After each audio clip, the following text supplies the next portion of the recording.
Alors, donc, Irène Grosjean, vous êtes naturopathe depuis 1958 et cela fait donc 62 ans, si je ne me trompe pas, que vous recevez en consultation et que vous animez des stages de cuisine vivante en France et à l'étranger. Vous êtes également l'auteur de La vie en abondance, où vous exposez des principes de vie pour vivre une santé vraie. Alors, avec la crise de la Covid, qui n'est pas encore derrière nous, il est plus que légitime de se poser des questions sur notre mode de vie global et sur l'avenir de nos enfants. Je suis Oriane, créatrice de René, retrouver sa nature intérieure, terrestre et sensible, et je vous remercie d'avoir accepté cette interview. Excusez-moi. Je la commencerai donc par cette première question. Quelle est selon vous la meilleure alimentation pour les enfants? La même que celle de leurs parents. C'est-à-dire? Comme tous les petits de mammifères, lorsqu'ils n'ont des dents pour manger leur nourriture d'adulte, ils mangent exactement comme leurs parents. Donc, qu'est-ce que devrait être l'alimentation des humains d'une manière plus générale? Alors voilà, alors celle des enfants comme celle des humains, les enfants doivent manger du lait, le lait de leur mère. C'est le seul véritable lait qui convient aux petits de mammifères. Le lait des juments pour les poulains, le lait des vaches pour les veaux et le lait des femmes pour les bébés. Tout à fait. Puis, lors de la diversification, selon vous, comment ça devrait se passer? Il va manger comme ses parents devraient le faire, toujours de le faire. Nous sommes cueilleurs. Nous sommes et notre nourriture originelle, c'était des fruits, des feuilles et des racines tendres.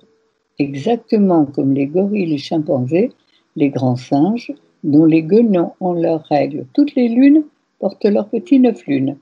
Donc, même moteur, même carburant. Et on ne descend pas du singe, parce que si on descendait du singe, il n'y en aurait plus. Mais curieusement, il y en a encore. Alors, comme les tigres et les lions, qui ont la même anatomie et qui mangent la même chose, les hommes et les singes, moi, ça me va très bien depuis fort longtemps. Alors, vous avez dit que au départ, nous n'avons pas mangé tout cru. Au départ, nous avons appris, comme toutes les écoles de naturopathie l'apprennent, à être végétarien et cuit, avec du fromage, du café. Et là, évidemment, avec ce régime végétarien et cuit, eh bien, ma foi, c'est pas l'idéal encore, c'était un pas, mais quand mon mari nous a quittés à 44 ans, après 14 ans de végétarisme, de cuit, eh bien, là, je me suis posé des questions, et c'est à ce moment-là que j'ai redécouvert qu'il fallait aller plus loin, que le végétarisme n'était pas suffisant, qu'il fallait retrouver notre alimentation originelle, qui est végétale et crue. Donc végétal, feuilles, fruits, racines, vous dites, qu'en est-il des noix? Et les noix, ce sont des fruits. Oui, ok. Les noix, les amandes, c'est des fruits. Les dattes, c'est des fruits. Oui, alors il est donc, les noix correspondent aussi au régime. Mais ce n'est pas un régime. Donner de l'herbe et du foin aux vaches, ce n'est pas les mettre au régime. Les régimes, je laisse ça aux médecins et aux savants. C'est un mode alimentaire. Retrouver notre nourriture originelle, ce n'est pas un régime. C'est manger ce que la nature a prévu pour notre système digestif. Souvent, les enfants ne sont pas très amis avec les légumes. Doit-on les forcer quand même? Alors, ou leur donner envie? Les enfants adorent tous les fruits. Oui. Et les fruits sont l'aliment de base. Et on devrait manger au moins 70% de notre alimentation en fruits. Et le reste en légumes. Les fruits sont l'essence du moteur. C'est l'énergie. Les légumes, c'est ce que j'ai l'habitude de dire, les minéraux, l'entretien de la carrosserie, l'entretien du corps. On n'a pas de risque d'excès de fruits? Est-ce que les gorilles ont un risque d'excès de fruits? Vous dites qu'on ne descend pas vraiment des gorilles. Peut-on vraiment prendre exemple sur leur régime? On a la même anatomie, le même système digestif. Oui. C'est tout. Même moteur, même carburant. Donc aucun risque, les enfants, s'ils veulent manger 100% de fruits parce qu'ils n'ont pas envie de légumes, comment vous réagissez? Est-ce qu'il y a un risque d'excès dans ce cas-là? Est-ce qu'il faut les... manger que des fruits, ils vont aussi manger des légumes. Ça n'arrive pas? Comment? Ça n'arrive pas, selon vous, des enfants qui ne veulent pas manger des légumes? Au début, ils n'ont pas du tout envie parce qu'ils sont tellement empoisonnés que comme tous les êtres bien empoisonnés, ils fonctionnent comme des drogués. Ils aiment exactement ce qui les empoisonne. Alors, Ah, dans un premier temps, il faut nettoyer le corps de l'enfant, comme nettoyer le corps des êtres humains, de toutes les toxines, de tous les résidus que l'on a accumulés, réduits, lyophilisés depuis des milliers d'années, où de cueilleur, on est passé cueilleur-chasseur. Et il faudrait, je pense, au moins 2 vies de nettoyage pour être totalement nettoyés. donc des enfants qui commenceraient à manger cru, végétal dès leur enfance auraient tout de même des résidus du corps de leurs parents. Oui, mais malgré cela, les enfants qui sont nourris de cette façon dès l'enfance, ça fait des champions de leur vie. Et je vous assure que ce n'est pas une plaisanterie. Ce sont des vrais enfants heureux, actifs, qui... C'est des petits dieux. C'est tout à fait autre chose. Oui, je Oui. peux en témoigner. Est-ce que vous avez des enfants parfois ou des adolescents dans vos stages et comment ils réagissent quand ils ont déjà eu une alimentation classique avant de se retrouver face à des plats crus quelle est leur réaction? Eh bien, il faut savoir être un peu diplomate et pour tous les moments, il faut apprendre à séduire, à amener les enfants à manger d'abord les fruits qu'ils aiment sont ceux dont ils ont le plus besoin et commencer par leur donner les fruits et légumes qu'ils aiment le plus. Et D'accord. leur instinct, c'est exactement de quoi ils ont besoin et ils vont spontanément aller vers les fruits et légumes dont ils ont besoin. Mais il faut utiliser quelques stratagèmes pour les amener vers ça au départ, c'est ça? Écoutez, on n'y va pas tout droit, mais petit à petit, ça se fait très bien. On y va, ok. Il ne monte pas tout droit au sommet de la montagne, mais il ne perd jamais le sommet de vue et il y arrive. Est-ce que pour des enfants qui seraient habitués à de la malbouffe, particulièrement hamburgers, frites, soda et compagnie, est-ce qu'il y aurait une purge particulière? Est-ce qu'il faut juste laisser faire le temps? Je ne purge pas les enfants, mais il y a des techniques de santé naturelle qui vont leur permettre de se nettoyer. Mais pour ça, il faut connaître l'enfant. Je ne peux pas vous en parler, on ne peut pas faire n'importe quoi. Mais il y a des techniques qui vont permettre au petit corps de l'enfant de se nettoyer rapidement chaque fois qu'il le demande.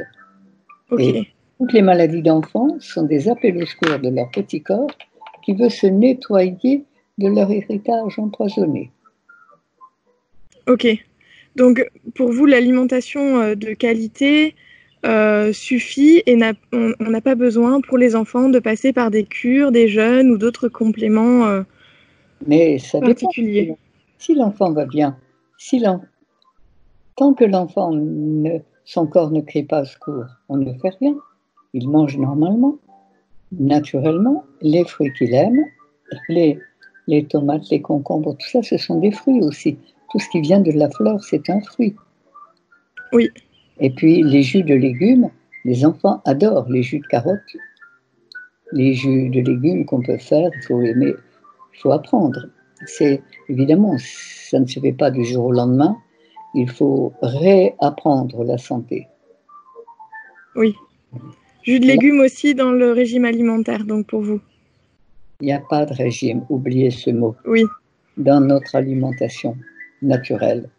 Oui, parce que, étant donné qu'on a mangé, que tous nos parents et grands-parents ont mangé de la viande, des fromages, des produits laitiers, nous arrivons au monde avec une déminéralisation certaine.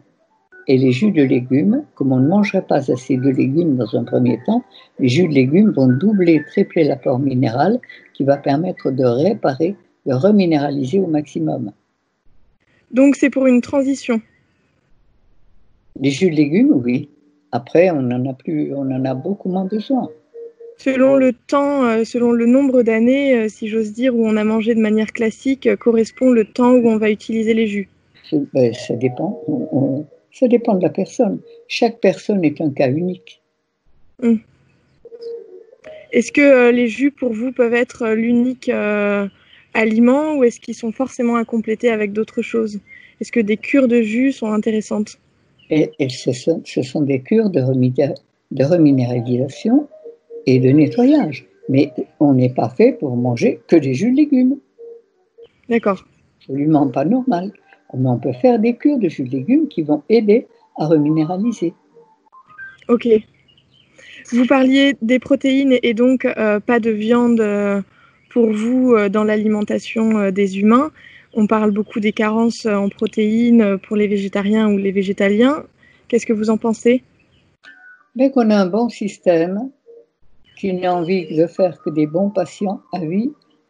Alors moi, regardez, hein, est-ce que les gorilles qui mangent uniquement des végétaux, est-ce qu'ils sont carencés? Est-ce qu'ils ont besoin de protéines animales? A priori non. Eh bien moi, en ne mangeant pas depuis il y a 65 ans que je n'ai pas mangé de viande, ni de poulet, ni de pas de chair animale. J'ai mangé un peu de poisson encore quelques temps, mais ça s'est arrêté relativement vite. Mais à 90 ans, je peux encore travailler du matin au soir, semaine et dimanche. Donc Quelle est ça. votre position sur les œufs? Mais les œufs, c'est un aliment de tolérance, à condition qu'il ne soit le moins cuit possible. Le Gobé, blanc et le jaune. mais les œufs gobés, c'est la meilleure chose à faire. Mes Mhm. petits-enfants, je mettais une paille dans l'œuf et ils gobaient l'œuf paille. Voilà, il n'est pas cuit du tout. Mais Oui. normalement, le feu de la cuisson, c'est le feu de l'enfer. C'est à partir du moment où l'homme a cuit ses aliments qu'il a créé sa descente aux enfers, qu'il a créé toutes ces maladies et toutes ces guerres. Quand on mange cuit, on mange des aliments morts, qui n'ont aucune énergie. Donc on fatigue notre organisme pour digérer cela, qui ne nous apporte rien et qui nous empoisonne.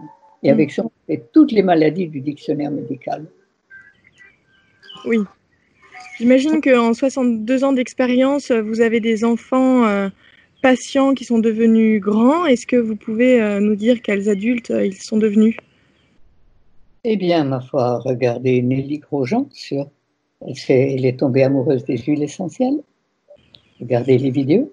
J'en ai une autre, Sylvie, qui a été médecin d'urgence pendant 15 ans et qui un matin m'a appelé en me disant: je crois que je vais te faire plaisir, maman. Je me suis fait inscrire à l'école de naturopathie. Il a eu fini ses 4 ans, il m'a dit: tu sais, maman, c'est pas de l'argent qu'il faut passer, c'est le message qu'il faut faire passer.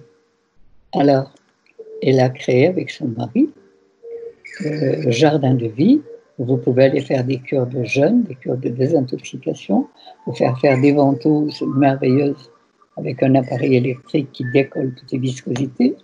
Et voilà. Et puis j'en ai un autre qui a mangé tout cru à 16 ans, et celui-là, il a une vie de rêve que tout le monde a envie. Donc ils sont en bonne santé, ils continuent de manger cru, végétal, et leurs propres enfants mangent également ainsi? La plupart, chacun son chemin. Ok. Et ils sont bien portants, en bonne santé, remplis d'énergie pour ceux qui le font. Ils ont une vie créative et heureuse. Super, Les gens en bonne santé. Parce que super. la maladie, elle n'est pas là pour nous détruire, elle est là pour nous guérir. G-A-I-R-I-R-E. Retrouver la gaieté et le rire, l'état normal des gens en bonne santé. Hein? Mais il est certain que un être en bonne santé est créatif, heureux, et quand on est heureux, on contamine son entourage. Parce qu'il n'y a pas que les maladies qui sont contagieuses, la santé et le bonheur le sont aussi. C'est une bonne nouvelle. Est-ce qu'en 62 ans d'expérience dans la naturopathie, vous avez eu des découvertes ou des changements dans votre pratique? Évidemment. J'ai appris évidemment ce qui n'est pas enseigné à l'école de naturopathie. J'ai appris à manger vivant. J'ai appris à nettoyer, aider le corps à se nettoyer chaque fois qu'il le demande. Mais là encore, Tout le monde ne peut pas être nettoyé, parce que quand on a bien médicalisé un malade, on a éteint son système de défense pour qu'il ne soit plus malade apparemment, et on a tout enfermé ce qu'il voulait éliminer, eh bien là, on ne peut pas aider tout le monde. Pour vous, il y a des points de non-retour? Absolument. Ok. Et plus un individu a été médicalisé, plus le non-retour est assuré. Par médicalisé, est-ce que vous entendez aussi un diabète, par exemple, qui serait traité depuis l'enfance? Alors, ça dépend de la vitalité de la personne. Si la personne est en une grande énergie, ça va. C'est toujours un cas unique, une personne. Ça dépend de son énergie vitale, quoi.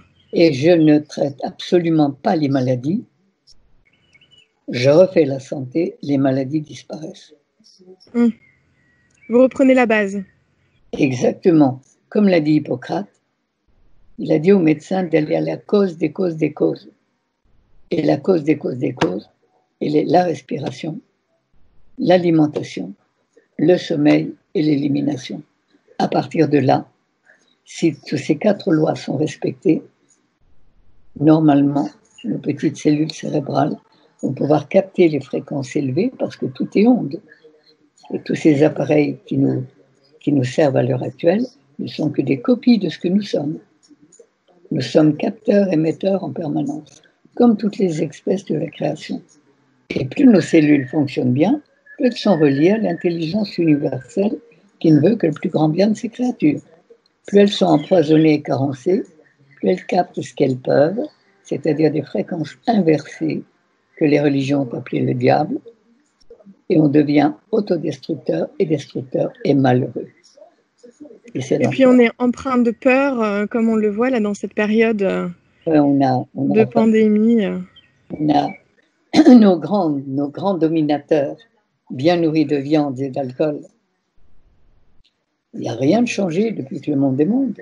Et on a évidemment, comme ces gens qui sont bien nourris de viande et d'alcool, bien excitants, ne peuvent plus avoir accès à l'intelligence universelle. Il y a encore des cols, des glaires, encore souvent. Et là, donc ils n'ont plus accès à l'intelligence universelle qui les rendrait sereins, créatifs, heureux. Comme ils ne connaissent plus ce bonheur, ils ont besoin de posséder, d'avoir de l'argent, de se sentir les maîtres du monde, alors qu'ils ne sont même plus les maîtres d'eux-mêmes. Et quand on n'est plus les maîtres de nous-mêmes, il faut avoir la maîtrise sur les autres. Et ils veulent gagner énormément d'argent, mais toujours en détruisant, parce que le vaccin qui est prévu, il va encore éteindre le système immunitaire de toutes les personnes qui le recevront et faire baisser leur niveau de fréquence et les relier à des ondes de plus en plus basses et destructrices. Voilà ce qu'ils sont en train de faire. Mais le diable ne peut faire que des effets diaboliques. Quand on est bien et qu'on est canal de l'univers, de l'intelligence universelle, quand on est bien, on va faire du bien. Et si on est mal, on va faire du mal. Alors la première chose à faire, c'est que chaque individu apprenne à redevenir maître de lui et heureux de l'être. Et je suis ravie d'en aider quantité de personnes à le redevenir. Vous dites donc qu'il y a l'alimentation, le sommeil, vous avez dit aussi l'air. Est-ce que vous avez la respiration? On ne peut pas vivre sans respirer. Donc la respiration, est-ce que vous avez des préconisations particulières? Parce qu'on est quand même dans un monde très pollué, dans les villes, etc. Est-ce que ça a un impact selon vous? C'est possible, mais on peut mettre des huiles essentielles dans nos maisons et respirer qui vont assainir. Il y a toujours un remède à côté du mal. Les huiles essentielles purifient l'air et nous permettent d'avoir une meilleure qualité? Exactement. Mais à défaut, on peut aussi déjà apprendre à respirer profondément, amplement, le plus souvent possible. Retrouver un automatisme respiratoire extrêmement indispensable. Et pour le sommeil, est-ce que vous avez vu des liens avec les ondes justement qui sont un peu partout maintenant, les ondes Wi-Fi, les ondes des téléphones, bientôt la 5G. Est-ce que vous pensez qu'il y a quelque chose à faire de ce point de vue-là aussi? Écoutez, lorsque votre, lorsque votre système cellulaire fonctionne bien, moi, je suis toute la journée devant l'ordinateur. Et à 90 ans, je m'en plains pas. Alors, l'important, c'est d'aller à la cause des causes, de respirer le plus souvent possible dehors chaque fois qu'on peut y aller, et puis respirer des huiles essentielles quand on n'a pas la possibilité de le faire, et manger correctement, le plus végétal, le plus cru, le plus vivant possible, bien dormir et bien éliminer. Parce que la plupart du temps, énormément de personnes sont constipées, ne vont pas à la toilette tous les jours, et tout ce qu'elles n'éliminent pas, automatiquement, entre en état de décomposition et de putréfaction dans leur corps et les empoisonne. Et avec ça, on fait toutes les maladies du monde. C'est avec la nourriture, qui n'est pas celle qui est faite pour notre système digestif, qu'on a fait toutes les misères, toutes les guerres et toutes les maladies du monde. Vous parlez d'élimination. Si on mange une alimentation naturelle, l'élimination ne se fait pas forcément naturelle, elle aussi? Ça dépend du système digestif avec lequel on est venu au monde. Si on est arrivé au monde avec un système digestif faible et fragile, même en mangeant vivant, ça ne va pas suffire. Mais la nature nous a donné des plantes pour aider. On a une véritable pharmacie à proximité. Et grâce aux plantes, on va aider notre système. Tous les systèmes faibles vont pouvoir être aidés et fonctionner au mieux. L'essentiel. Une dernière question. Quel est le premier pas que vous recommanderiez à un néophyte pour entamer un changement vers plus de santé, de liberté et de bien-être? Commencez par introduire dans l'alimentation les fruits et légumes crus qu'on aime le plus. Ok. Et si vous pouvez commencer par un petit déjeuner de fruits, commencez votre journée de cette façon, en vous disant que les fruits et légumes que vous aimez le plus sont ceux dont vous avez le plus besoin. C'est une règle d'or. Ne vous demandez pas qu'il y a dedans, mangez les fruits et régalez-vous avec ce que vous aimez. Par contre, tous les aliments transformés que vous aimez le plus sont ceux qui vous empoisonnent le plus. Ça, l'intelligence de la vie marche à l'envers, et comme un drogué, on aime exactement ce qui nous détruit. D'accord. Je vous remercie pour tout ça. Tout de bon, Rianne, tout de bon. Bonne journée, Irène. Merci. Au revoir. Merci encore.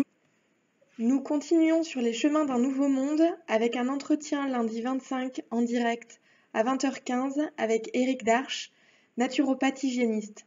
Au plaisir de vous y retrouver.